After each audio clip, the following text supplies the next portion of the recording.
Samtang sa piyak naman nga bahin gin panindugan sang Malacañang nga seryoso ang mapamahog sa kabuhi ni President Ferdinand Marcos Jr. matapos liwat nga gisambit ang mga pahayag na Davao City Mayor Sebastian Baste Duterte kag Vice President Sara Duterte. Sunog kay Palace Press Officer Undersecretary Claire Castro, hindi bago sa presidente ang kasubo nga pamahog kag nibulan sini nga halin ini sa pamilya Duterte. Ginhatagan pagtamo di Castro ang obligasyon sa manatungdan nga ahensya nga siguraduhan ang seguridad sa presidente kag magpatigayon sa may dead nga investigasyon. Sunod sa hindi ka dapat kabigon nga joke ang mga bagay bangod kabuhi sang presidente ang nakataya. Yari bala pamatian ta nangin kabahin sang pahayag ni Palace Press Officer Undersecretary Claire Castro.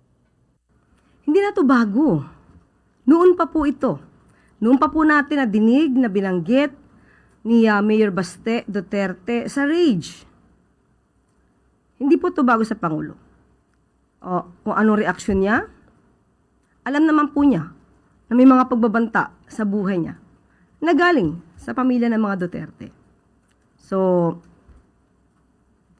kailangan din po na protektahan ang ating Pangulo at ang pagpoprotekta na ito ay obligasyon po ng mga concerned agencies na dapat mabigyan ng protekta or proteksyon ang ating Pangulo at obligasyon din po ng concerned agencies na ito po ay imbestigahan.